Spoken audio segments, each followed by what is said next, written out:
útil, né? Tá lá. Então a gente botamos raiz do swing dessa forma. Depois, deixa eu apagar isso aqui. Vamos usar aquela relação que eu tinha colocado aqui, que não é exatamente essa, eu vou usar uma outra relação que eu marquei aqui, que é a seguinte, deixa eu colocar aqui para vocês. Ó. O gama mini kappa, o Luiz também tinha deduzido na tese dele, a gente pode escrever como sendo gama mini, tinha escrito essa relação ainda agora.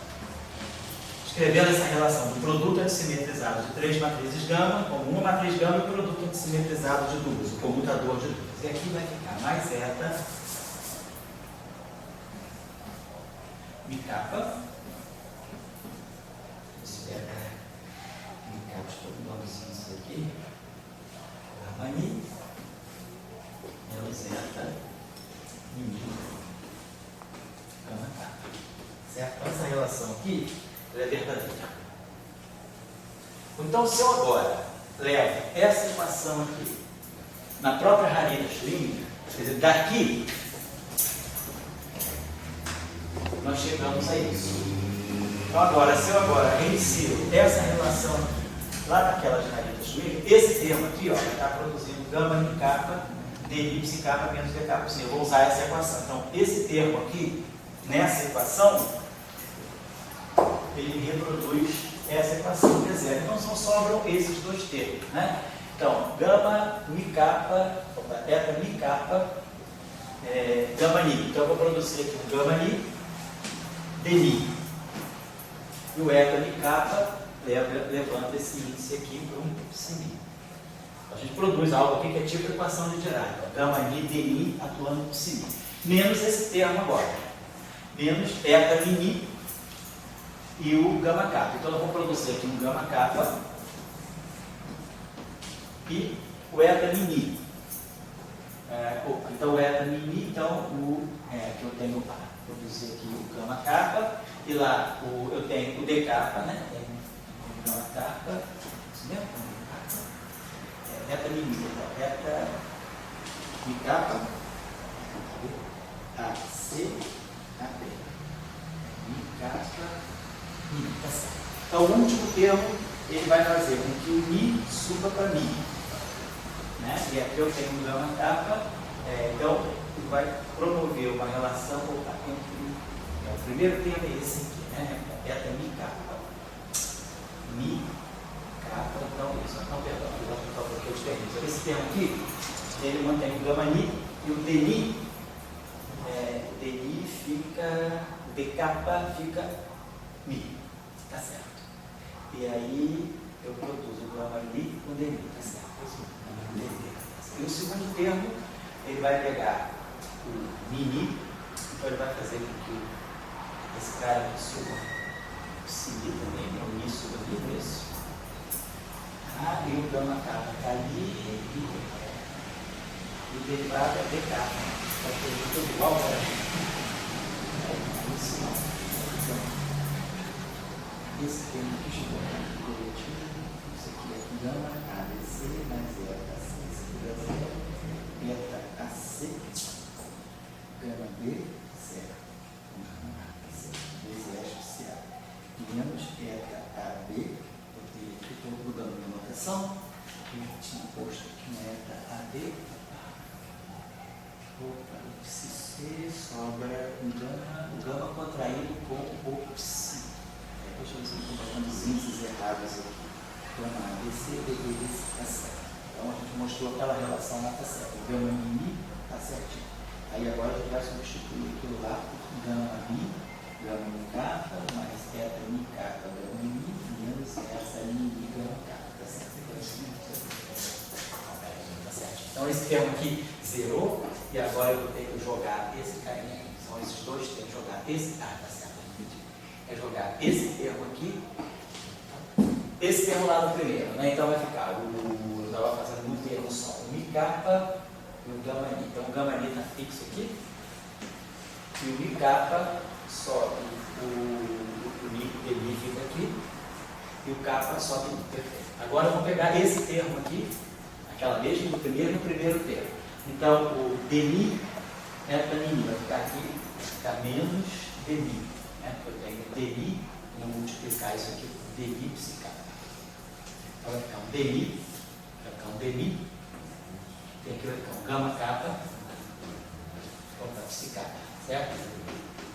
Então é o primeiro termo atuando nas duas equações. Agora, o segundo termo, então esse primeiro termo aqui, atuando no primeiro termo de lá. Agora, esse primeiro termo aqui, atuando no segundo termo de lá. Ele vai produzir um carga mi, vai produzir de novo esse termo aqui. Eta mi kappa, ou DI. DI kappa psi. Então, ele vai produzir um DI, de novo, esse termo aqui. Então, tá certo. Isso, então ele produz um fator 2. Isso, e esse aqui produz um fator 2. Então, ficamos com isso aqui. Ficamos com D/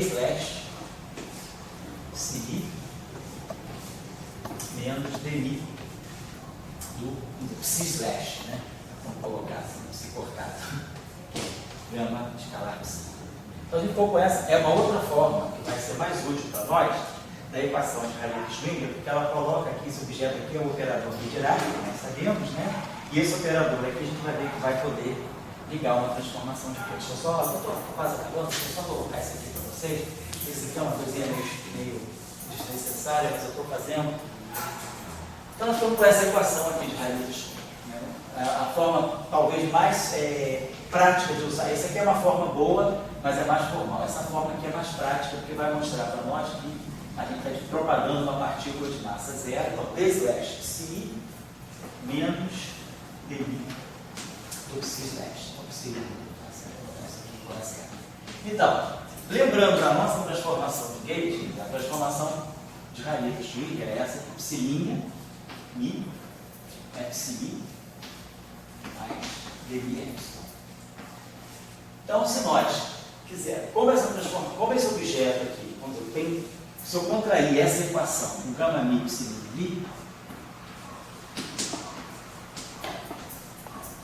eu vou estar produzindo aqui, ó, gama D/. E nós sabemos que esse operador é inversível. Então, se nós tivermos uma configuração gama mi psi mi diferente de zero, eu posso escolher esse epsilon igual a menos 1 sobre D/, 1 sobre D/, a gente sabe que esse operador aqui é inversível, né? No sentido da função de Green.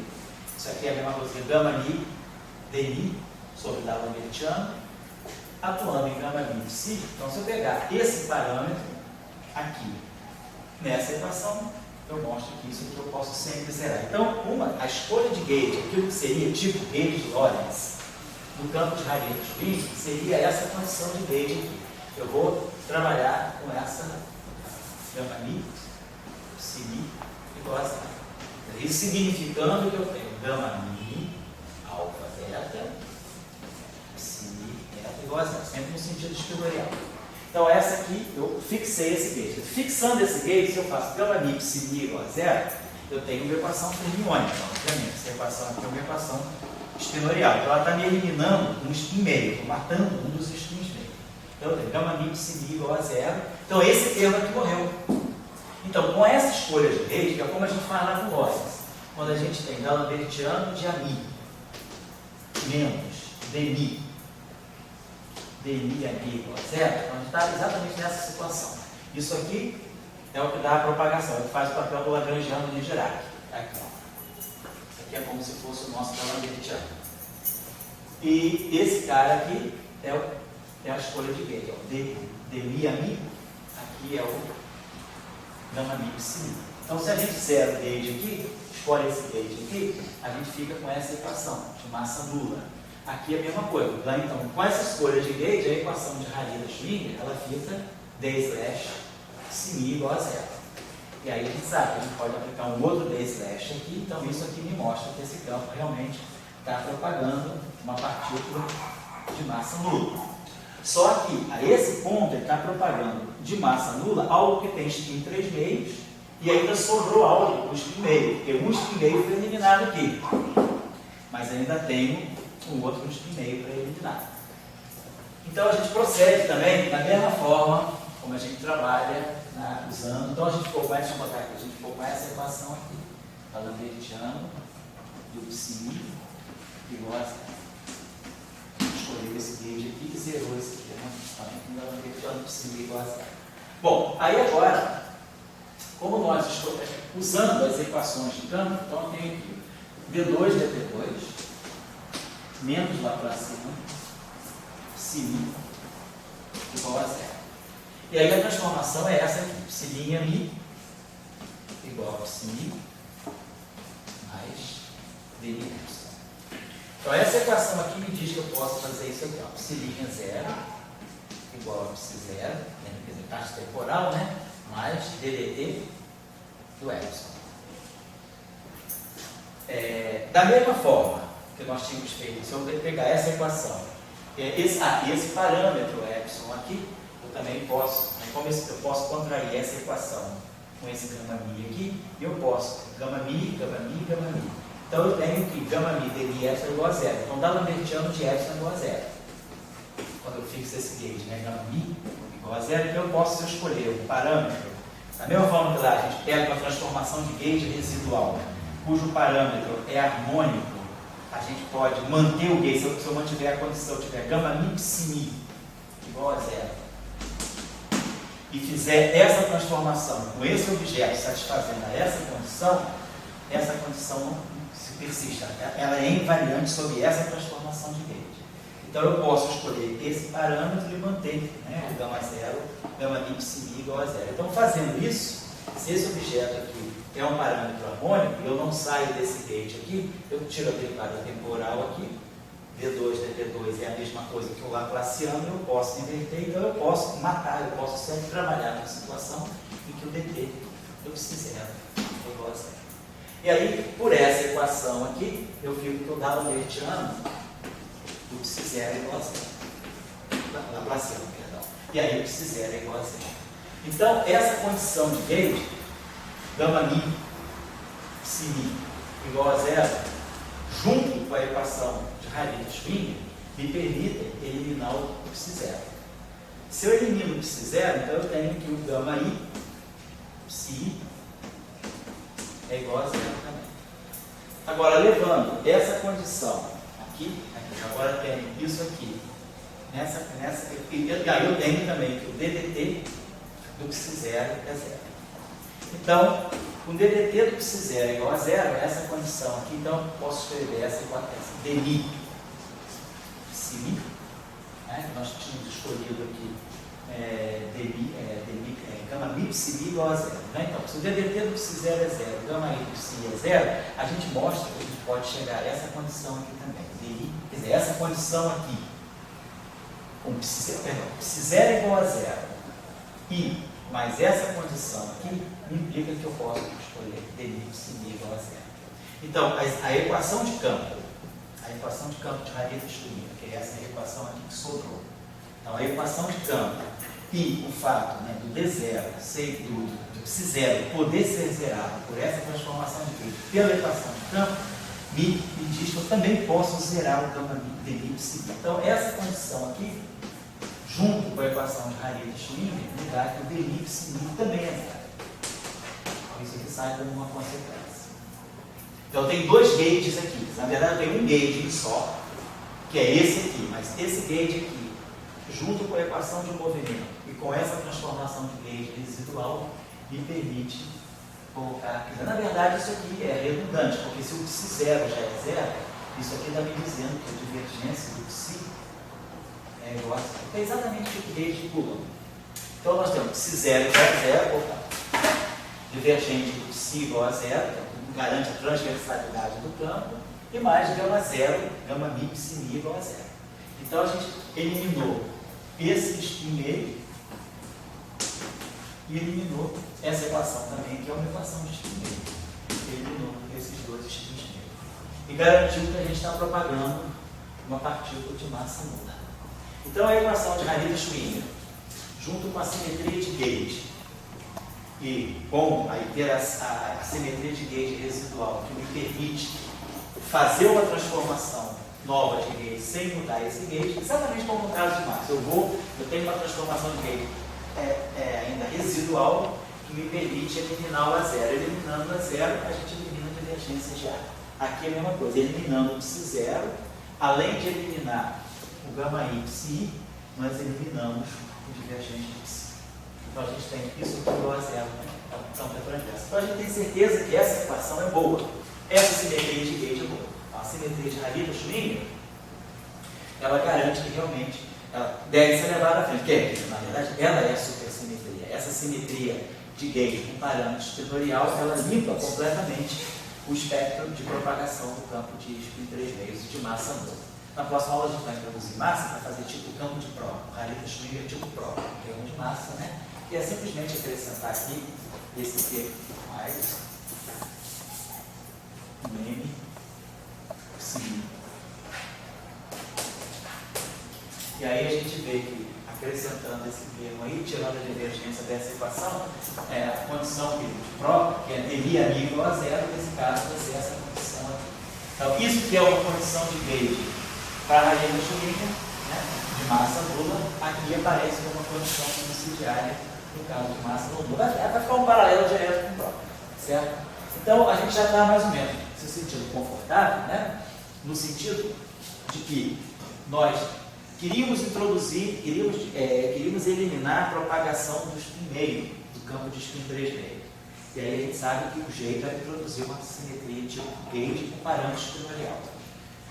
Vimos as consequências lá nas aulas anteriores e agora a gente foi realmente ver que essa simetria é suficiente para limpar completamente o espectro, deixar propagar um puro spin 3 meios. Então, fazendo essas manipulações aí meio chatinhas com a equação de Harita-Schrödinger, basicamente a gente consegue mostrar que as duas condições de spin meio, que eliminam os dois spins meio, elas saem como consequência da simetria de gauge e como consequência das equações. Aí a gente fica seguro de que vale a pena investir nessa simetria aí do spin 3 meio.